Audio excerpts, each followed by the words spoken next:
Welcome to this talk about the IoT and recent improvements.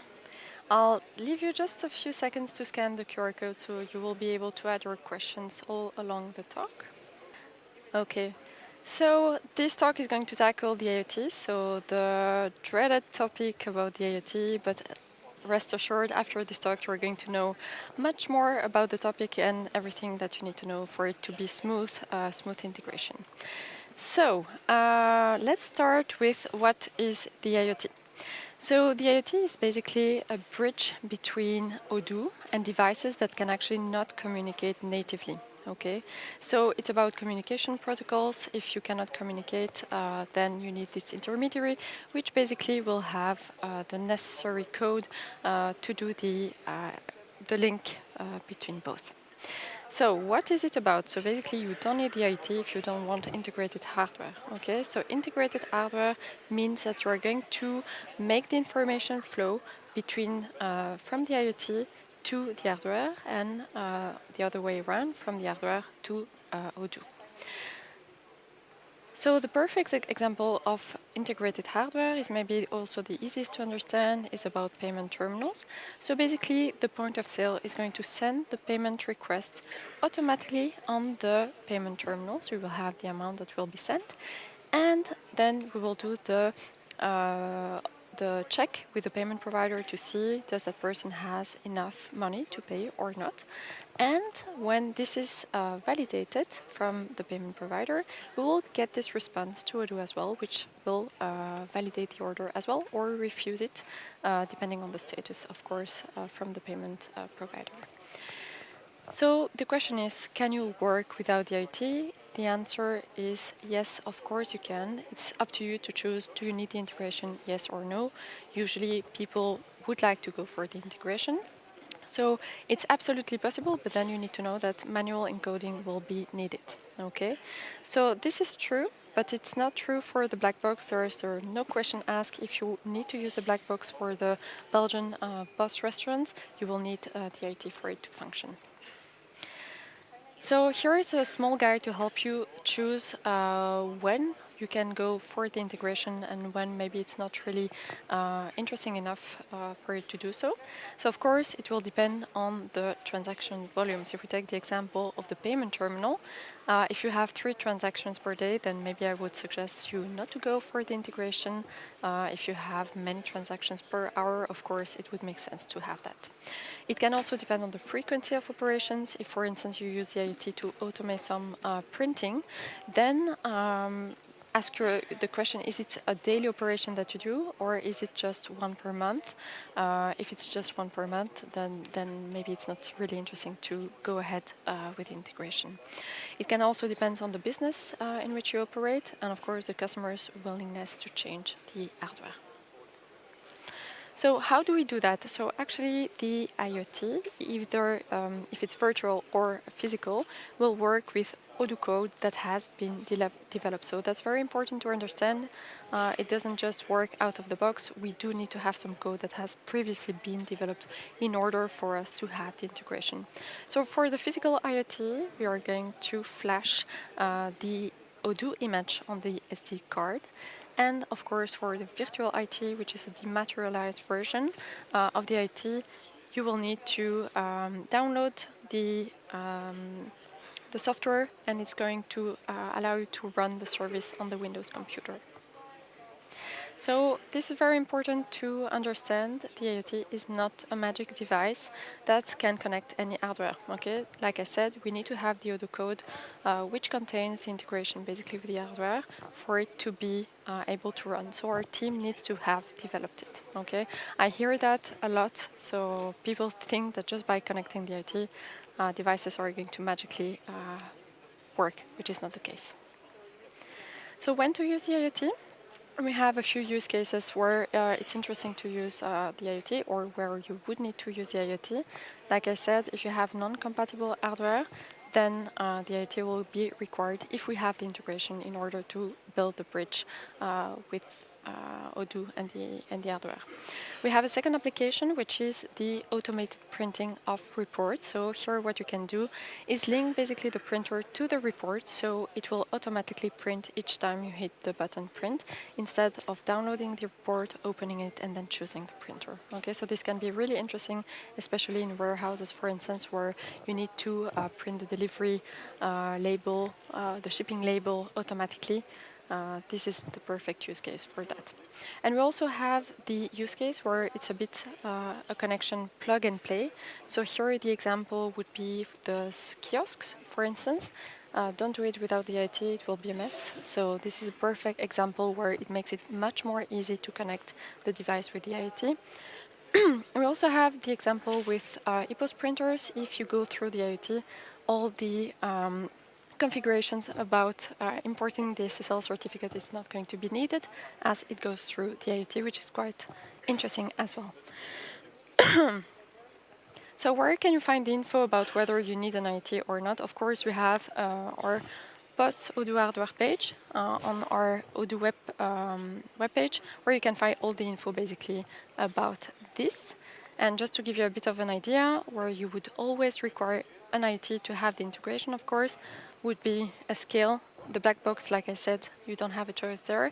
The scale, you could still say, okay, maybe I can do some manual encoding there. Some payment terminals, so payment terminals with an old communication protocol like Wordline and Ingenico do require an IoT to function, as opposed to, for instance, Stripe, Adyen, and Viva Wallet that work via API, which Odoo also does, so the communication protocols are compatible, so you don't need this intermediary. Okay. Then for the receipt printers, all receipt printers with the OSA POS communication protocol work with Odoo, but with an IoT. Okay. If it's an EPOS printer, then you can go for the option without an IoT, but just be aware that you need Ethernet or Wi-Fi connectivity. If it's a USB, you will require to use the IoT. Like I said, automating printing of reports, labels, quotation orders, invoices, shipping labels. This you can do with the IoT as well. So this is a second application, and then the plug and play scenario with a few devices. So you don't need an IoT for, let's say, payment terminals, like I said, Stripe, Adyen, and Viva Wallet that work via API. It's the same with our pricer tags or electronic labels that also work via API. And the cash drawer, this is a case where you actually connect the cash drawer to the compatible receipt printer. So there you can use it this way. ZPL printing, you don't need an IoT, but like I said, with the automated printing, it would be much more interesting for you, especially if you have a lot of reports to print on a day. Kiosk, again, here we don't need an IoT, but the setup is much, much more easier, so we really highly recommend you to go for the IoT with kiosks. And finally, cash machines will work via API as well. Just to give you an idea of for which hardware you require an IoT and which not. So we have two forms of IoT, two different types. We have the physical and the virtual IoT. So the physical IoT is a Raspberry Pi, so you can take the model 4 and 5, on which we are going to run the Odoo code by flashing the SD card that we have on this physical device. So the virtual IoT is a dematerialized version, so you don't need this small box. It's actually just a software that you can download on any Windows operating system. So the difference between the physical IoT and the virtual one is that you have all the drivers and printer servers that are built in for the physical one. So you have a CUPS server, a printing server built in, where for the virtual IoT, you will actually rely on the drivers of your Windows computer. Okay, and of course you have a pricing difference as well. So the physical IoT is 25 euros per month per IoT, where the virtual is a free one, but like I said, you can only use it with Windows computers. So when to use the physical or the virtual IoT? So let's take one example where you have one client, so one PC with the Odoo database actually running, that is connected with its own devices. Okay, so that's the perfect use case where the virtual IoT is going to run very well. If you go for a setup where you have one PC with the virtual IT connected to it, communicating with its devices, and a second computer that's going to communicate with the devices of that first PC. That's really an unadvised scenario because you will have issues with all the securities that you need to configure correctly in order to be able to access that first computer. And of course, if the first computer is just down, is not powered up, then you will not be able to communicate with that second PC. So what we advise in that use case is to download the virtual IT on that second computer and actually just give him the devices, his own devices with whom he can communicate. Now, if you have a setup where you have multiple computers with multiple tablets at the same time, then maybe I would advise to go for the physical one. The setup will be easier and you won't have issues with the restrictions of your Windows firewall that you need to tackle. So how many IoTs do you actually need? So the IoT is going to function in the network. Okay, so you have one network in which you will function with the IoT. So the number of physical locations that you have, of course, is going to decide how many IoTs you need. If you have two shops, for instance, you will need at least two IoTs. Okay, so like I said, the same network is a very important one. If you have a big warehouse, so the same location but with different networks, this will also be a decisive item to know that you at least need two IoTs if you have two networks. Then if you have either the physical or the virtual IoT, the physical proximity of the devices and the computer is also decisive, because imagine you have some scales or even ZPL printers with a USB cable. If the cable is too short, then of course the proximity is going to play a role as well. So this needs to be taken into account. You also have the number of ports available on the IoT box. So the IoT box has 4 USB ports. So this is for devices that really need to be plugged via USB. Of course, if the devices like printers, some printers can actually be detected within the network, then of course you don't have this limitation. And then you have some technical constraints as well. If we take, for example, Wordline terminals and Ingenico terminals, it's just for terminals here, but you need one IoT per payment terminal here because it's a very complex communication. You need an exclusive path to be able to communicate with the device. So let's take a look at some basic principles here about the IoT. So the IoT needs to function in the same network. Okay, so here you can see we have one network with one computer running Odoo, having one IoT, one physical IoT here with the different devices that are communicating. If you're in network 2, this is actually not going to work from the PC in the second network to communicate with the IoT. This was actually true up until now. Today we have improved this quite a lot. So we have the communication via WebSockets that can actually allow you to, for some use cases, to contact the IoT from another network. So this is a big improvement this year. So you can actually print reports from the second computer in another network by communicating with the IoT in network 1 and printing on the devices that are connected via this first network. This is the case with receipt printers connected via the IoT as well, and the black box. So another important principle of the IoT is that you need an SSL certificate in order to be able to communicate in a secure way.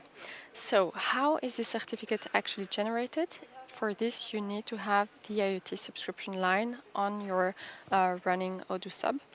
So for that, you would need to check with your commercial person. It should be automatic as from version 18.3. But anyways, just check with your commercial advisor to see, do I have the line, yes or no? Because if you don't, you will be blocked for the configuration, even though we have improved this quite a bit as well. I'm going to explain that just after. So here you can see I'm in the Odoo database on my IoT box in question. So you can see here on the left we have the 192.168.0.209. That's the IP address of the IoT. So each time you plug a device into the network, it's going to be assigned an IP address. So this is one thing. And then you see the extension there with the Odoo IoT.com. If you have that extension with the code before, you know actually that the SSL certificate has been rightly generated. So if you click on that same green link, you're going to end up on the home page of the IoT. If you cannot access this page, this already gives you a very good idea of what might happen. So either you have issues with the network, you are not in the same network, or you have your DNS that's not rightly configured. I'm going to explain that a bit later. You might have firewalls as well that block the connectivity with the IoT, or the IoT is down. Okay, so try accessing the homepage to see if everything is running smoothly. So for the DNS, you actually need to do the configuration. Everything is explained on the official documentation, but you need to use Cloudflare or Google DNS for it to function correctly. So here are some network and best practices. So the IoT is quite reliable on the network. It's also quite sensitive. So be aware of that. I'm going to give you a few tips in order to install the IoT the smoothest way possible. So what you need to know is that you need this IoT subscription line on your running Odoo subscription. So of course you need an active Odoo subscription. The second thing to do is to see, okay, how many IoTs do I have? So if you have 2 physical IoTs, you would need to have the quantity 2 on your Odoo sub, and the pricing will depend if it's a physical IoT or a virtual, but either way, you actually need this line to be on the subscription. Again, 2 downloads of the virtual IoT, 2 quantities to have on the sub. Then about the network configuration, so you need for the main network to be able to communicate with the devices, they need to be in the same network, okay? So this is very, very important. Then you need to have a static IP assignation that is given from your network, from your router. Those are configurations indeed that you need to do at the network level. It's especially important for wireline terminals, Ingenico terminals, where you need to input the IP address of the IoT in order to establish the connection with Odoo. So of course, if the IP address changes, then you have the connection that will be lost. EPOS printers as well, because you work with the IP address, it needs to be fixed, otherwise you will have an issue there as well. So always take Ethernet over Wi-Fi, it's way more stable. And some network configuration can actually block the setup, like firewalls, for instance. So there you might need to open some port in order to give the access as well. This is explained in the documentation as well. I discussed the Cloudflare and Google DNS option that you will need to set up as well. Never use guest networks, it's never going to work. And just be aware that extenders can create subnetworks. And of course, a subnetwork is not the main one. So the devices won't be detected as they are not in the same network. If you have a multi-router setup, just be aware that it's important to put it in bridge mode. So this is going to avoid that both routers are going to assign an IP address, and this will lead to issues with the IoT. So let's discuss quite quickly some improvements that we have done in Odoo 19. So as from now, SSL certificates will be delivered automatically for 60 days. So we'll have 60 days. The setup is going to be way more smooth this way. And you'll have 60 days to pay everything, so the SSL will not be blocked. As from 18.3, we also have the auto-connect feature. So you won't need to have a second screen or a printer to get the IP address of the IoT. The system is just going to detect, okay, what are the IoTs that are in the network, so it's going to do it automatically for you. It will also be easier to select for which bus configuration the IoT will be used, so also the printers and maybe the scales that you might have and other hardware is going to be detected automatically. So we also added here the test printer from the DB, so you'll be able to say, okay, do I have my established connection with the printer? So you'll be able to test that as from now in the DB. Here it's about the post configuration, so you see here that you can choose the IT for which post configuration it is used, which will basically help the setup. This is quite important here. It's quite technical, but we have improved the way we communicate with the IoT. So how we did it before is that we used the long polling communication. So it's an HTTP request from the browser to the IoT. You need to be in the same network in order to function for that. And here you do need an SSL certificate that is valid. We have added two new communication ways, WebSockets and WebRTC. That's a bit different. So it will try to communicate with the IoT outside of the network as well. So what is the goal here of all that? Because it's quite technical, I'm not going to explain a lot about this, but basically it makes the setup regarding the DNS and everything much more easy. We're going to get faster responses as well from the IoT. We'll improve the connectivity as well, the connection with the IoT, so you'll have less issues, and it's going to be more resilient to bad networks, which is really, really interesting. If you want to know more about this, go and take a look at the talk of Louis, which is at 2:30 in Hall 11B. So he's going to speak about that. A few other improvements that we have done, especially with the image that you flash on the physical IoT box, or the LEDs that you can see. So basically, if it's steady red, you have no internet. Blinking green, you have internet, but no DB connected. If it's green, it means everything is good. We also have a QR code, which will help you basically install the Wi-Fi way more easily. But like I said, always prefer the Ethernet connection. It's way more stable. So let's take a look. Here you can see how you can configure the Wi-Fi of the IoT homepage. That was it. If you have questions, please let them put them in the pad so we can discuss them with our interviewer in a second.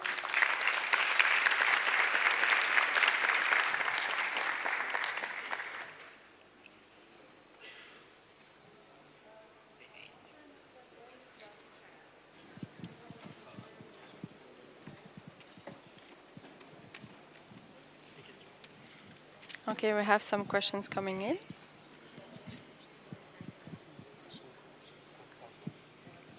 Yeah, so we are waiting for a few questions to finish typing. One question, can you plug an USB hub into the IoT box? We have had the question quite a lot. It's not really a good way to do it. It won't work, but I know it's tempting to try to have more ports. One question, where can we buy the IoT box? So you can actually buy it through Odoo, so you just ask the commercial person to supply it to you. So he will add the IoT subscription line, and when it's a paid one, then we will send to you the physical IoT. Of course, if it's a virtual one, you just need to download the software, and that's it. Is it possible to include our own drivers in the IoT for custom devices? You could add the drivers indeed, but that would require some development skills, but I think you can modify the code indeed. Is it possible to use our own Raspberry Pi with the Odoo image? Yes, absolutely. So if you want to supply the Raspberry Pi from, let's say, Amazon, that's completely possible. You just need to take the models that we recommend. So I think the 3, 4, and 5 work with Odoo. You can check on the online documentation, and you just flash indeed the Odoo image. Without it, it's not an IoT box that you can use with Odoo. Is it possible to install the IoT setup on a virtual machine? It is possible with the virtual IoT, but the server needs to be a Windows server. From 18.3, there is no need to check the IP address and pair code from printer or display? Exactly. So basically what happens is that you're going to connect the IoT to the network. And when you click on the connect button within the Odoo database, we're going to check, okay, do we have an IoT in the network? If we do, and if we find it, then it's going to auto-connect automatically, which improves and makes the process way more intuitive. Of course, if we have an issue finding the IoT, then you would need to go for the old way where you would need to enter the pairing code. But that should not happen. Is there a list of compatible devices so I know that we have to develop the integration? It's difficult to answer this because it could be like a lot of things. But you can find the list of the integrations that we have actually today with Odoo. This you can find on the website.